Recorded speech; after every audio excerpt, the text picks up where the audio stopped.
मैं पहले ही 30 से ज्यादा का हो चुका हूँ। मैं दोस्त नहीं बनाता और डेटिंग भी नहीं करता। हर दिन मैं अकेले रहने का वही रूटीन दोहराता हूँ। मेरा सबसे बड़ा शौक अपने फोन पर खेलना है। इसके अलावा मुझे सच में किसी चीज में दिलचस्पी नहीं है। एक दिन काम पर जाते समय मैं एक बड़े पुल के पास से गुजरा और अचानक मेरे मन में एक बुरा ख्याल आया। मुझे लगा कि इस दुनिया को मेरी जरूरत नहीं है। मुझे लगा कि मेरी जिंदगी का कोई मतलब नहीं है। साल के 365 दिन, ऐसा लगता है जैसे मैं एक ही दिन को 365 बार दोहरा रहा हूँ। इसलिए काम पर जाने के बजाय मैं घर गया और वापस सो गया। उस दिन से मैंने अपनी बिजी करियर वाली जिंदगी खत्म कर दी, लेकिन गुजारा करने के लिए मैंने एक सुविधा स्टोर में पार्ट टाइम नौकरी ढूंढ ली। यहाँ मुझे किसी को खुश करने की जरूरत नहीं है और कोई बॉस मुझे डांटता भी नहीं है। कभी कभी कुछ अजीब कस्टमर्स को छोड़कर सब ठीक है। काम के बाद मैं बिल्कुल भी सोशल नहीं होता। मेरा एकमात्र साथी मेरी पुरानी जंग लगी साइकिल है। मैं खाली नजर से आगे देखता रहता हूँ, बार बार पैडल मारता हूँ, आराम से अपने खाली घर की ओर जाता हूँ। एक अकेले के लिए डिनर फैंसी होने की जरूरत नहीं है। जब तक मेरा पेट भर जाता है मैं अपने लिए खाना बनाने की जहमत नहीं उठाता। यह हमेशा इंस्टेंट नूडल्स या बाहर का खाना होता है। जैसे ही मैं खाने वाला था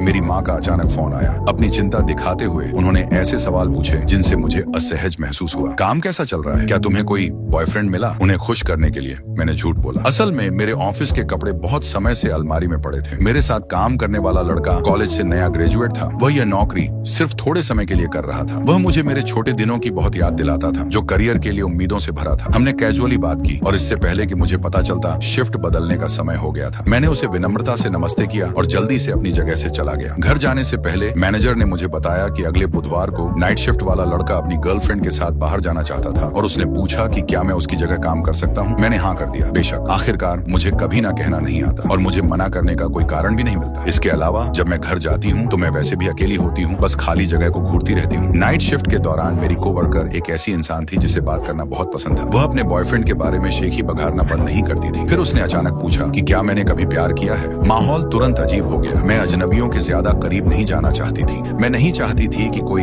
मेरी बंद जिंदगी में दखल दे और मैं ऐसा रिश्ता नहीं चाहती थी जिसका कोई नतीजा न निकले। अकेले रहना मेरे लिए ठीक था और अचानक खटाक पर्दे की रॉड टूट गई। मैंने मदद के लिए अपने मकान मालिक को फोन किया, लेकिन उसने कहा कि जिसने तोड़ा है वही ठीक करे। वह बस एक छोटी सी टूटी हुई क्लिप थी। तो मैं एक पर्दे की दुकान पर गई और इंस्ट्रक्शन शीट के साथ एक नई क्लिप खरीदी। मैंने उसे बार बार पढ़ा और आखिरकार मुझे एहसास हुआ कि मेरे पास घर पर सही औजार भी नहीं है। निराश होकर मैंने हार मान ली। मैंने खुद से कहा जो भी हो, वैसे भी यह सूरज की रोशनी को तो नहीं रोक रहा है। अकेले रहना कभी कभी थोड़ा लाचार महसूस कराता है।